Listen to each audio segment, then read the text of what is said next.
Good evening.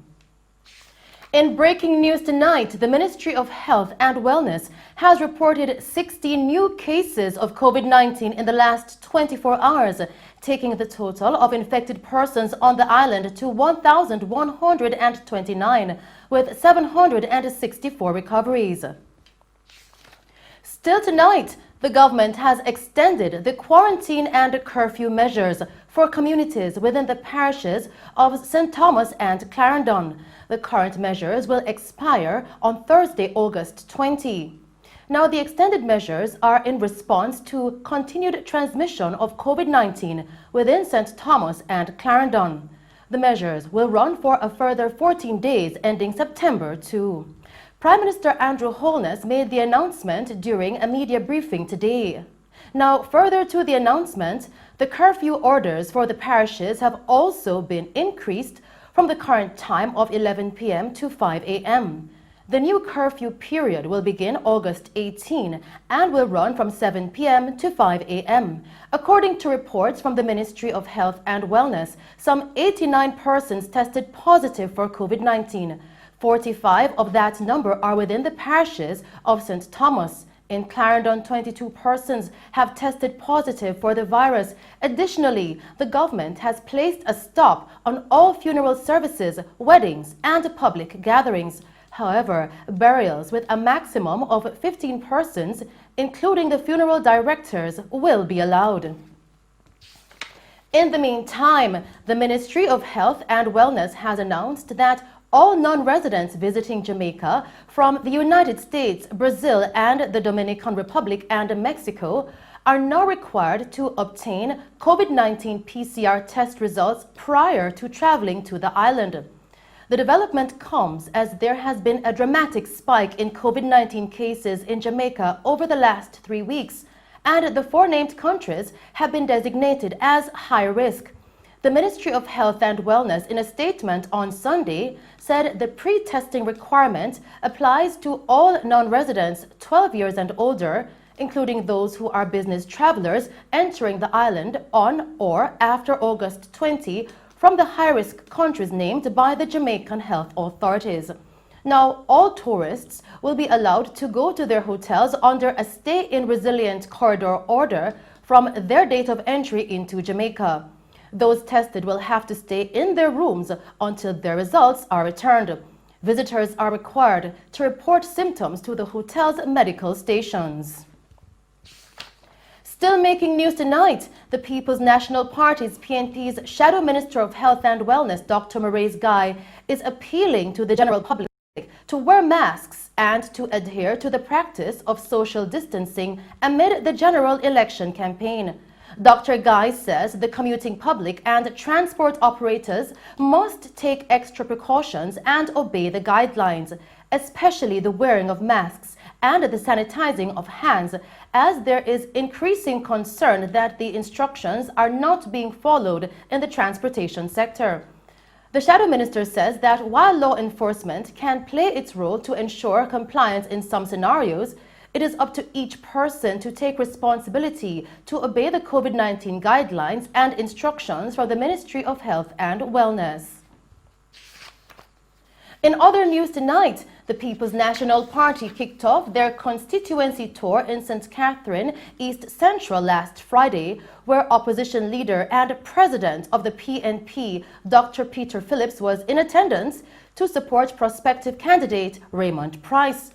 Dr. Phillips told party supporters that he plans to make National Housing Trust benefits more accessible. Time come now to make the people of this country, the ordinary Jamaicans, step up in the light and have an opportunity. And we're going to fix housing trust because you have lots of people who have said start with Labour Party government. But housing trust is like a partner draw, and if you throw your hand, you must get a draw. And we are committed to ensuring that all who make a contribution to the housing trust must get a chance to have a bit. I feel that the people of Jamaica ready to sweep them out so that they can stop the thieving we're going. $14 billion of your money that thief. Now, co-campaign director for the PNP, Philip Paulwell, was also present to show his support for the St. Catherine East Central candidate Raymond Price. Mr. Paulwell expressed that he is confident that the party will be victorious in winning the St. Catherine East Central seat in the upcoming general election. We are extremely confident. We have determined our path to victory. We will be maintaining and holding on to the 29 seats that we now have. And we have a number of JLP seats that we will be taking. This is one, East Central St. Catherine. We are very confident that we're going to take this seat, among the others that we have that we have already determined that we'll be taking. We are very, very confident we're going to win the elections. You can see that the base of the People's National Party has been awakened and the energy is extremely high. Mr. Paulwell further stated that the PNP is ensuring that its supporters are following the necessary COVID-19 protocols. Well, you know, it's a difficult time, but what we have insisted on is that each area has its own monitors, persons who will be assisting to ensure that people wear their masks, that there are persons with hand sanitizer. So at some of the stops you'll see that they are sanitizing their hands. And throughout the rest of the campaign we intend to follow these protocols strictly. Now, during an interview with our news team, Raymond Price outlined some of his plans for the constituency if he is elected. Nowhere in this constituency is a modern, well-equipped public health clinic. And the first 24 months of me being Member of Parliament, just as I did in Santa Cruz with the upgrade of the Santa Cruz Clinic to the Santa Cruz Center of Excellence, we will build and establish a Center of Excellence for public health at the primary level for this constituency. Several members of the family are born into dwellings on land that none of the family members have a title for. So tenure and land ownership is an important issue.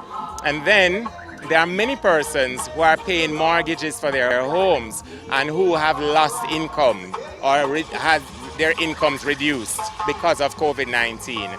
So it's about those who don't yet own their land or their homes to have a quick route to home ownership, and those who have to be able to retain it.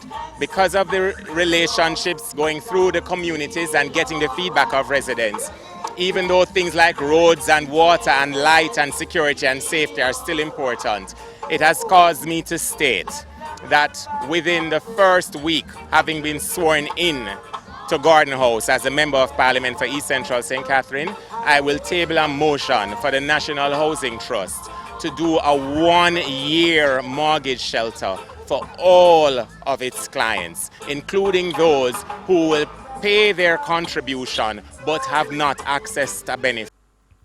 Some supporters in the constituency said that they are confident that Raymond Price will be the next Member of Parliament. Raymond Price, PMP is my party. I switched to any other party but PMP.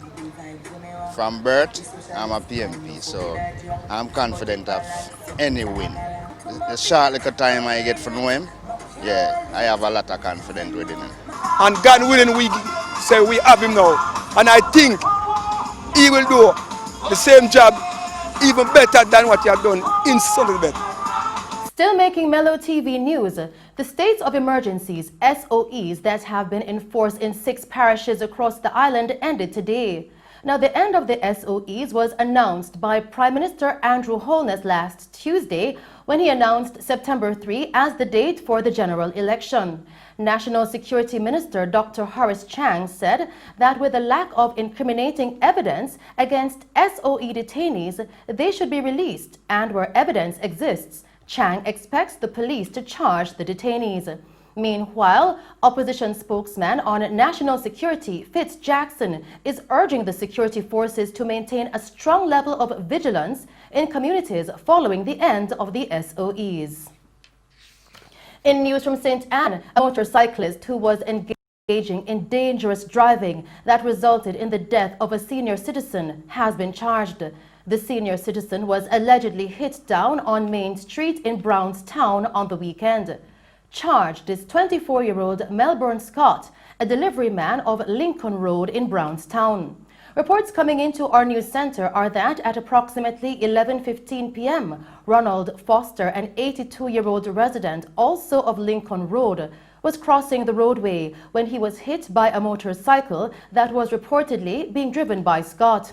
The elderly man later died in hospital. Scott was arrested and subsequently charged. He is to appear in the St. Anne Parish Court in Brownstown on Friday, September 4.